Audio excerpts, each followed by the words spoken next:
Modern trade के अंतर्गत भारत में विदेशी कंपनियों ने अपने उत्पादों की बिक्री के लिए मेगा स्टोर्स खोलकर भारतीय व्यापारियों के लिए एक नई चुनौती खड़ी कर दी थी। आज पतंजलि एकमात्र स्वदेशी संस्था है जो इन विदेशी कंपनियों को टक्कर दे रही है। पतंजलि ने पूरे देश में उन मेट्रो सिटीज में जहां पर लोगों की परचेस पावर अधिक है, उन शहरों में मेगा स्टोर्स खोलने की योजना बनाई है। इस योजना के अंतर्गत प्रथम चरण में 50 मेगा स्टोर्स खोले जा रहे हैं। इस कड़ी में अभी तक 2 मेगा स्टोर्स लखनऊ और नागपुर में खुल चुके हैं, जहां पतंजलि के उत्पादों को खरीदने के लिए अपार जनसमूह उमड़ रहा है।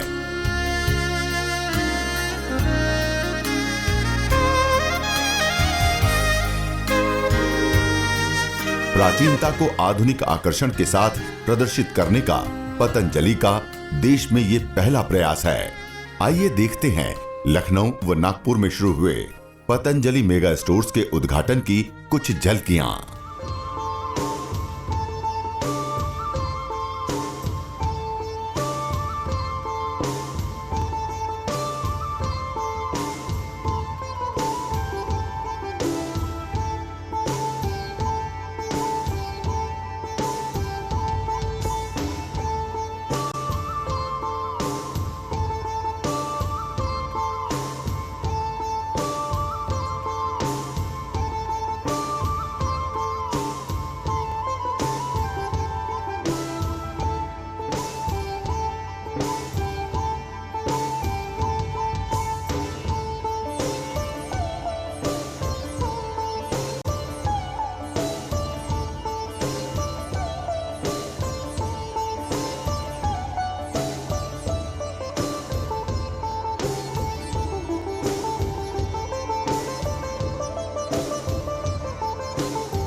स्वस्ति न इंद्रो वृद्धश्रवाः स्वस्ति नः पूषा विश्ववेदाः स्वस्ति न साक्षारिष्टनेमिः स्वस्ति नो बृहस्पतिर्दधातु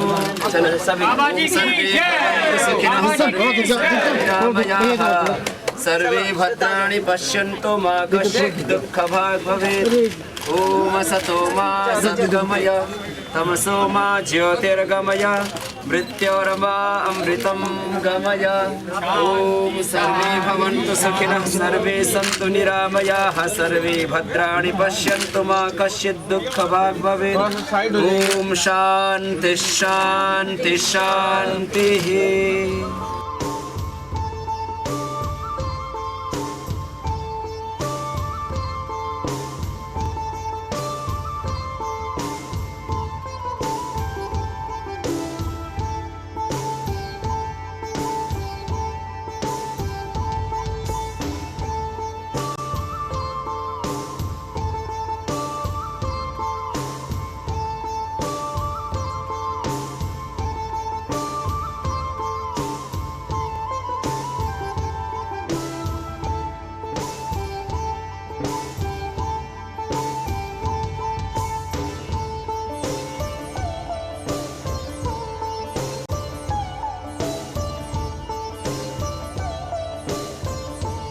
करीब 800 प्रोडक्ट आपको यहाँ से उपलब्ध होंगे। और अभी यहाँ वैद्य की सेवा की आज व्यवस्था नहीं है। आगे से यहाँ अलग अलग जैसे 10 स्थानों पर यहाँ पर वैद्यों की सेवा के साथ पतंजलि चिकित्सालय है, तो यहाँ वैद्य की सेवा भी जल्दी उपलब्ध करा देंगे, तो सारा लाभ आपको यहाँ से मिलेगा। तो ये आप सबके लिए आज एक बहुत बड़ा अवसर है। और हम एक बात और कहना चाहते हैं, जो आप में से दुकानदार है ना, दुकानदार क्या करे, दुकानदार स्वदेशी सामान, खाली पतंजलि का नहीं, जो भी स्वदेशी ब्रांड है, दुकानदार स्वदेशी ब्रांड को आगे रखें, विदेशी ब्रांड को पीछे रखें, तो ये भी देश की सेवा का ही काम होगा। ऐसा तो कर सकते हैं भाई, दुकान हमारी है, देश हमारा है, ग्राहक हमारे हैं, पैसे हमारे हैं, फिर इन विदेशी कंपनियों की गुलामी क्यों करें हम लोग। ठीक है, उनको बाहर महात्मा गांधी की तरह बहिष्कार नहीं कर रहे, उनको जला नहीं रहे, फूक नहीं रहे, लेकिन थोड़ा पीछे तो धकेलो, अपनों को आगे लाओ। आज पतंजलि के स्वदेशी से स्वावलंबी आत्मनिर्भर भारत बनाने के इस अभियान में देश को आर्थिक गुलामी से मुक्ति दिलाने के इस अनुष्ठान में नया अध्याय जुड़ रहा है वो ये कि पतंजलि मेगा स्टोर का आज यहाँ शुभारंभ हो रहा है और पूरे देश भर में प्रथम चरण में हमने 50 मेगा स्टोर खोलने की एक कार्य योजना तैयार की है और उसमें आज लखनऊ के इस गौरवशाली शहर में हमारी बहुत ही प्यारी बेटी श्वेता और बहन देनों के स्वामित्व में ये पतंजलि मेगा स्टोर यहाँ पर शुरू किया गया है और इसका मकसद है मॉडर्न ट्रेड की दुनिया में स्वदेशी को गौरव दिलाना और पतंजलि के करीब 500 प्रोडक्ट्स हैं, दिव्य फार्मेसी के करीब 250 प्रोडक्ट हैं और पतंजलि ग्रामोद्योग के पशुओं की औषधियों से और उनके फीड सप्लीमेंट से जुड़े हुए, उनके आहार से जुड़े हुए यूरिया रहित आहार पहली बार पतंजलि ग्रामोद्योग की ओर से लॉन्च किया गया। उसके करीब 50 प्रोडक्ट हैं।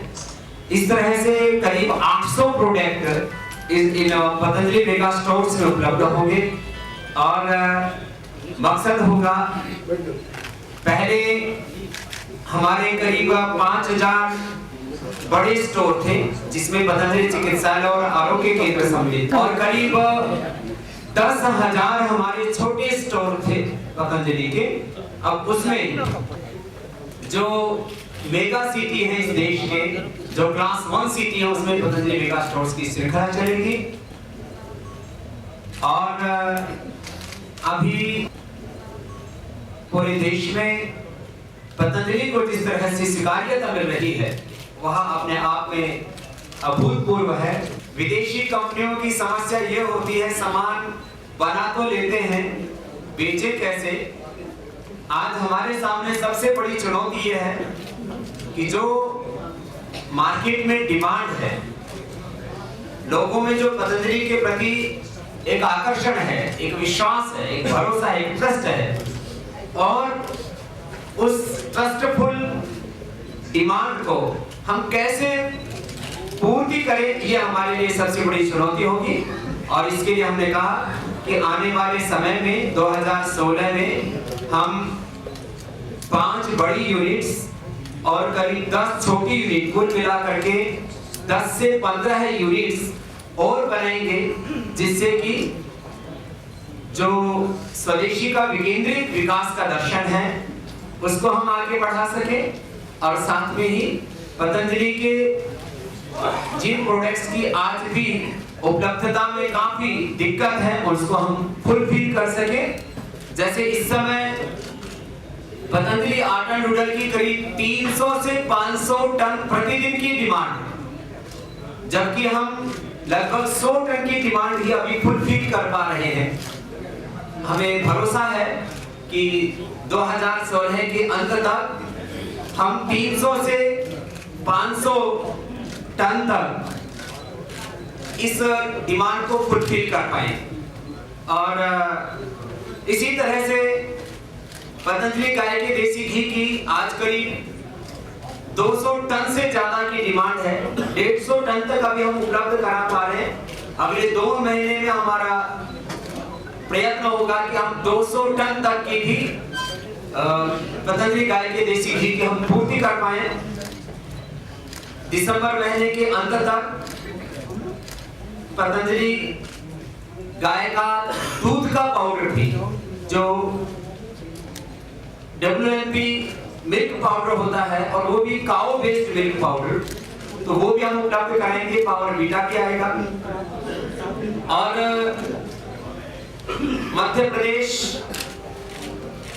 राजस्थान, महाराष्ट्र और दक्षिण भारत में आंध्र प्रदेश से लेकर के और इधर उत्तर प्रदेश,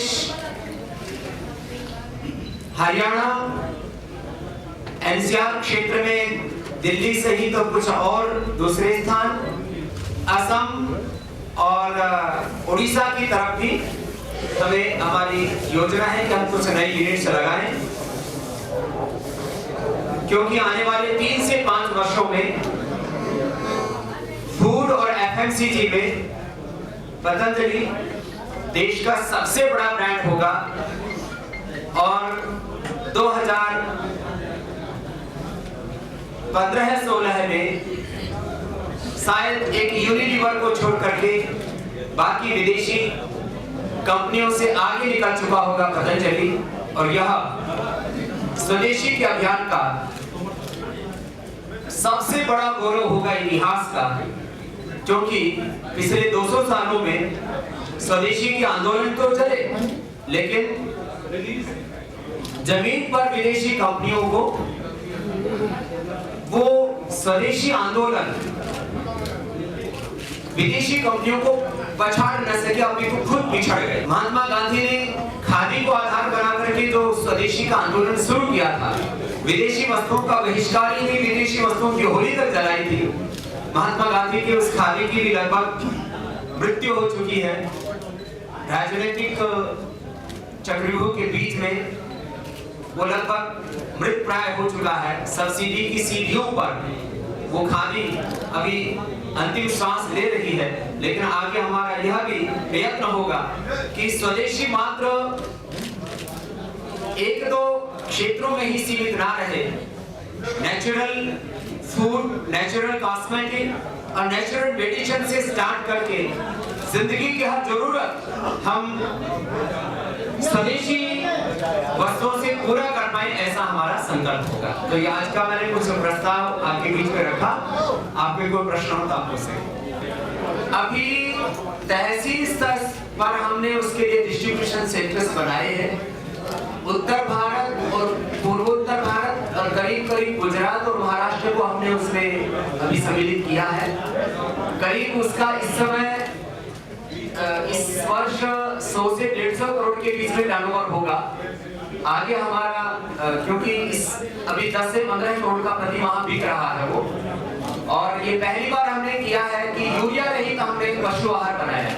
और बाकी जो पशुओं के फीड सप्लीमेंट, चाहे वो कैल्शियम की कमी है, चाहे उनको एनर्जी बूस्टर के तौर पर, या थनेला जैसे रोगों से लेकर के और उनको फीवर जैसी बीमारियों से लेकर के किसानों को बहुत समस्याओं से जूझना पड़ता है, क्योंकि पशुओं की प्रामाणिक औषधि इस देश में आयुर्वेदिक नहीं मिलती है। और सबसे बड़ी समस्या यूरिया वाले आहार में यहाँ होती है कि जो यूरिया वाला आहार मिल रहा है, पूरी मार्केट में यूरिया वाला आहार है, और गवर्नमेंट ने 2% यूरिया डालना अलाउ कर रखा है, क्योंकि उससे उनके प्रोटीन की पूर्ति होती है और पशुओं का थोड़ा दूध बढ़ता है। लेकिन उसकी हानि ये होती है कि उससे पशु नए दूध नहीं होते हैं, और वो बाद में पशु खानों में कटने के लिए चले जाते हैं। तो हमने पहली बार ये प्रयास किया कि यूरिया रहित पशु दुग्धामृत करके हमने वो जो है ब्रांड लॉन्च किया है। और आप लोगों की जानकारी के लिए उससे पशुओं का दूध भी बढ़ रहा है और कोई हानि नहीं है। गवर्नमेंट ने 2% अलाउ किया था यूरिया डालना, लेकिन बाजार में 4% तक लोग यूरिया डाल रहे थे, जो कि पशुओं के लिए बहुत खतरनाक। एक तो मैं मीडिया के बंधुओं से अनुरोध करूंगा कि अभी जो विदेशी कंपनियां जिनका पूरी दुनिया में सिक्का चलता है, एक तरह से उनका एकाधिकार है, और सैकड़ों हजारों करोड़ रुपए भी वो किसी अभियान को तबाह करने के लिए खर्च कर सकते हैं। तो हमारे सामने इस समय 3 चुनौतियां हैं। एक विदेशी कंपनियों के षड्यंत्र, दूसरे राजनीतिक दृष्टि से पॉलिटिकली जिनकी आइडियोलॉजी, जिनके प्रिंसिपल्स और पॉलिसीज हमसे मेल नहीं खाती, ये दूसरी चुनौती है। और तीसरा ये है कि जो लोग भारतीय धर्म, दर्शन, अध्यात्म और संस्कृति को सम्मान नहीं करते, उनको ऐसा लगता है कि एक हिंदू परिवार में पैदा हुआ एक भारत का योगी सन्यासी इस अभियान को चला रहा है, तो इसके ऊपर कई प्रकार के दूसरे भी ऐसे लोग जो इस सात्विक अभियान को आगे बढ़ते हुए नहीं देखना चाहते, वो चाहेंगे कि इस पर कई तरह से आक्रमण किया जाए। मैं एक ही बात कहता हूं, पतंजलि के किसी भी प्रोडक्ट में यदि किसी को लगता है कि इसमें कहीं कोई गड़बड़ी है तो पहले तो हम जिम्मेदार हैं ही, नैतिक दृष्टि से भी और कानूनी दृष्टि से। लेकिन किसी भी प्रोडक्ट को सीलबंद अवस्था में ही उसके ऊपर कोई कंप्लेंट आती है तो उसके ऊपर हम खबर बनाएं, उसको दिखाएं, उसका स्वागत। लेकिन अब किसी आदमी ने अभी पिछले दिनों एक बदमाशी की, हमने उसके ऊपर भी केस लिख किया। घी का पैकेट खोल के 15 दिन फ्रिज में रखा या महीने भर फ्रिज में रखा, बाद में कहा कि घी में फफूंद आ गई। हिंदुस्तान के बच्चे से लेकर के बुजुर्ग तक ये आदमी जानता है, पूरी दुनिया जानती है कि घी और तेल में कभी फफूंद नहीं आती है।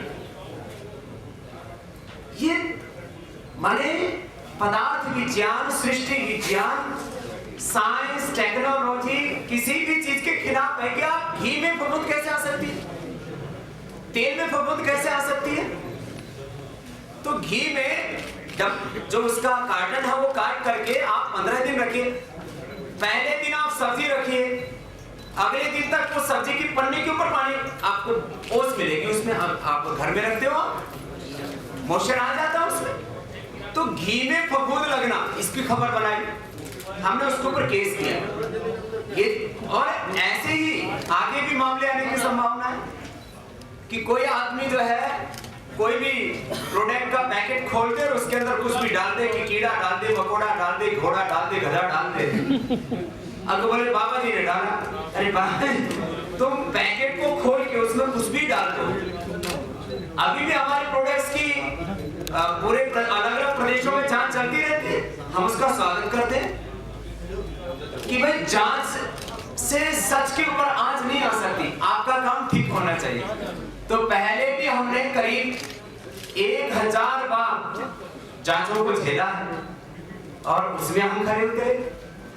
पहले भी हमारे ऊपर जांच की गई तो आरोप क्या लगाए गए, बोले बाबा के प्रोडक्ट जांच में फेल। आगे कहा गया लेबलिंग की दिक्कत आई कि उसमें आरोग्य लिखा हुआ था, हल्दी फेल नहीं हुई, हल्दी के ऊपर आरोग्य हल्दी ऐसा क्यों लिखा था, ब्रांडिंग की प्रॉब्लम थी। उसको भी हमने कानून की दृष्टि से लड़ा और उसमें भी हम जीते कि आरोग्य क्यों नहीं लिख सकते हैं। तो इस तरह से पतंजलि के ऊपर आगे कुछ लोग ये भी षड्यंत्र करेंगे कि पतंजलि का कोई भी पैकेट खोला और उसमें कुछ भी डाल दिया और फोटो खींच के किसी ने फेसबुक पर डाल दिया, किसी ने किसी अखबार में छपवा दिया और हड़बड़ तड़बड़ में कई बार लोग जो है ब्रेकिंग न्यूज बनाने के चक्कर में या उसमें अग्रेसिवली उसको कवर करने के चक्कर में थोड़ी सी जांच कर ले तो मुझे लगता है उससे बात साफ साफ हो जाएगी। पतंजलि से जो भी प्रॉफिट हो रहा है और होगा वो 100% देश की सेवा में लगेगा।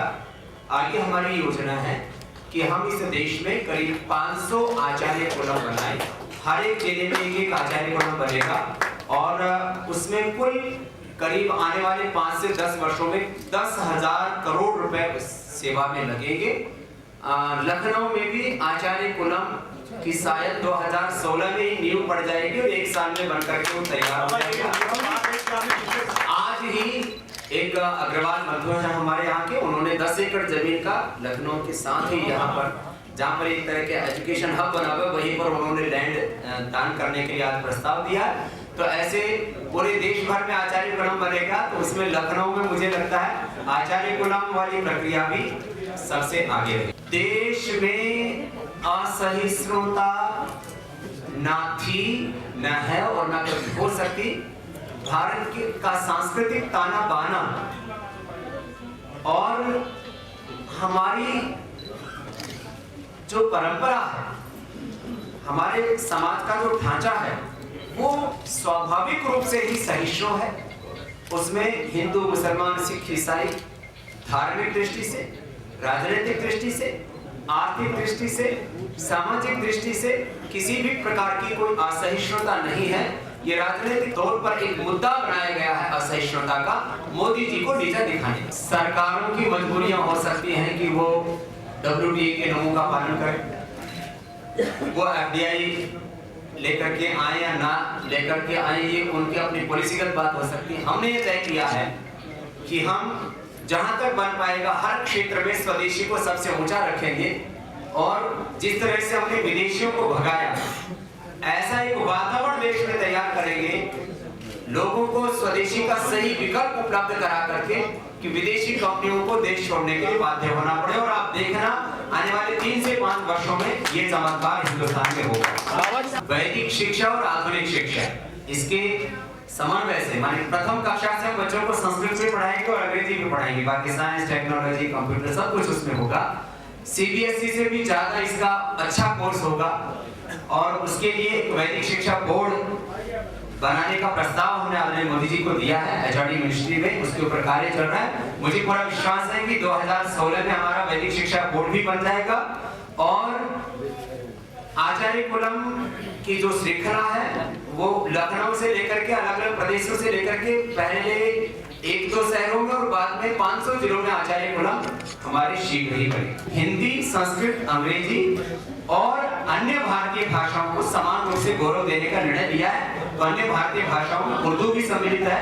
हम भाषा का कहीं पर भी किसी भी तरह से उसमें असहिष्णुता नहीं रहना चाहते। अभी इस साल हम हिंदुस्तान का फुलफिल नहीं कर पाए, अगले साल हमारा विचार है कि हिंदुस्तान में भी हम प्रोडक्ट्स को फुलफिल करा पाएंगे और अगले साल से हम एक्सपोर्ट पर भी ज्यादा बल देंगे और उसमें भी हजारों करोड़ रुपए पतंजलि का एक्सपोर्ट होगा, उससे हमारा विदेशी मुद्रा का भुगतान। देखो यूनिलीवर में इस तरह से खलबली मची हुई है कि उसका जो इंटरनेशनल जो सीईओ है वो शायद पहले एक बार भी साल में नहीं आते थे, अभी 2 बार आ चुके, तीसरी बार आने की तैयारी है।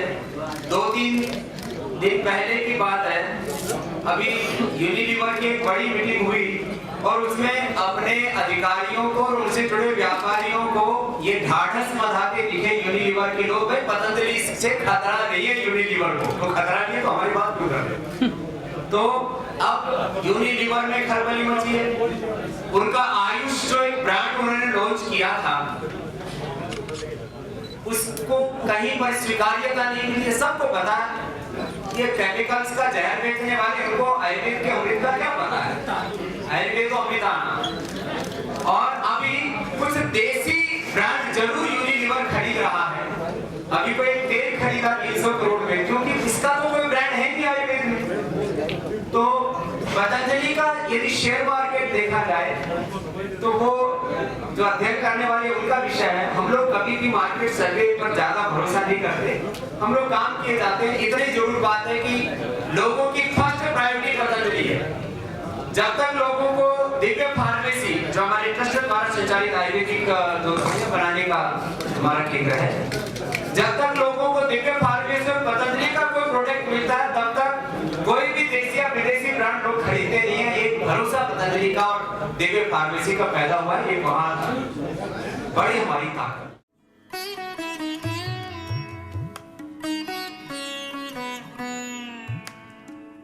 योग ऋषि स्वामी रामदेव बाबा की प्रेरणा से बना world's number 1 Ayurvedic brand Patanjali, 100% swadeshi product, low price with 100% charity from profit. Patanjali अब आपके शहर में। हरिश्चंद्र एंड सन्स द्वारा संचालित इंडिया फर्स्ट 2500 स्क्वायर फीट में फैला मेगा स्टोर इन नागपुर, जहाँ मिलेंगे आपको पतंजलि के सभी प्रोडक्ट्स की रेंज एक ही छत के नीचे।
हैं।